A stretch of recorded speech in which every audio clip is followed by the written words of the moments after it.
Next, we have a sort of newcomer on the scene, Qualyn Stark. He is mostly a crocheter. He was teaching some classes, and I was able to catch him in between his classes. So here is his interview. Hi, everybody. So we're at the DFW Fiber Fest, as you know, and with me I have Qualyn Stark. So I want to welcome him to the MANvsKNITTING channel. So welcome. Thank you. Thank you. So this is interesting. So you don't know a lot about him. You might, but I don't know a lot about him. So this is what we're going to learn about Qualyn Stark. So tell us a little bit about how you started knitting. I started knitting probably about August. It's been very short, 6-7 months. I've been crocheting for 7 years. Okay. So you're much more of a crocheter than a knitter. Yes. Okay.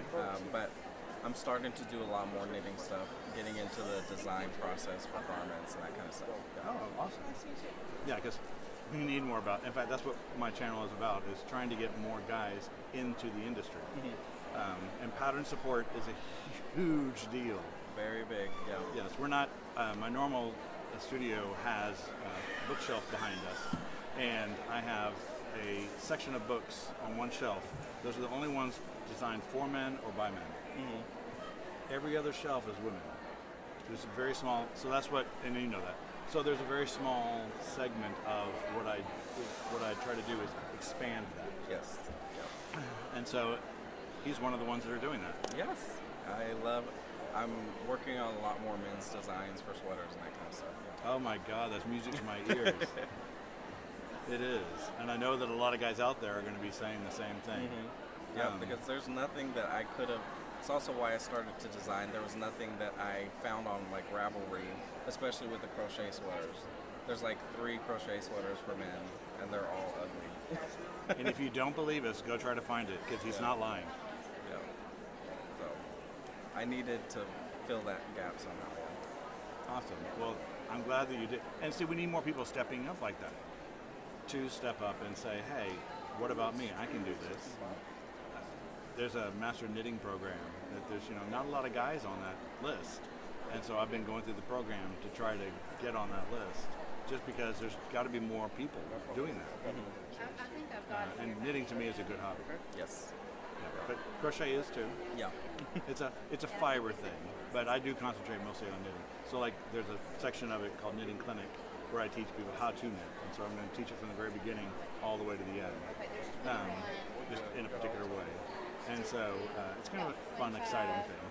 I like it anyway. Mm-hmm. So where are you from originally? I am originally from Odessa, Texas, and then I've moved about 7 years ago, whenever I started crocheting, to Kilgore, Texas, which is about 2 hours. I know where Kilgore is. Yeah. Yeah, I have family there. Mm-hmm. That's really okay. And so there's not a lot of yarn shops up there. There is one yarn shop about 40-minute drive from me. Wow. And that's about it, yeah. Commitment, y'all. Commitment. That's good.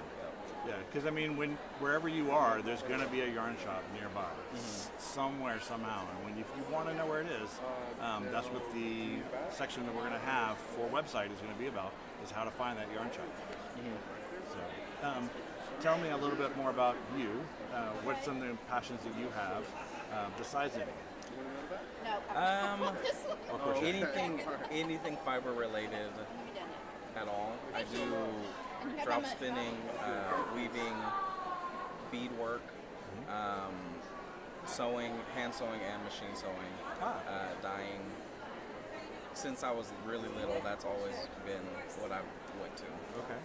It's always like anything handcraft related, especially for fiber. Yeah. Because I mean, it's a great medium, and it's portable, and it's easy on your hands. It's easier on your wallet. We've talked about this. So yeah, it's one of those things that I'm glad that you found it and you gravitated towards it. Very, very young age. I was like cutting up my grandmother's muumuus, trying to make my sister a dress, that kind of stuff. Yeah. That's funny. Yeah. So, what are the classes that you're teaching at this festival here this year? This festival is the crochet cables, the basic class. I just got through with that class. I went very well.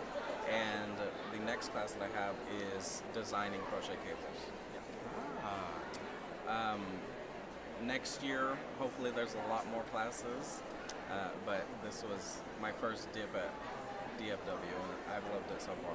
Good. Well, I'm glad. It's a great environment, and they're very supportive, so that's good. All right. Well, I want to thank you guys for coming so much to here, and we'll see Qualyn, I'm sure, a lot in the future, so look for him there, and thanks again. Appreciate it. Thank you. All right. Bye now. So be sure to check out Qualyn's websites and his podcast, and we will be seeing much more of him, I'm sure. I'm just sure of it.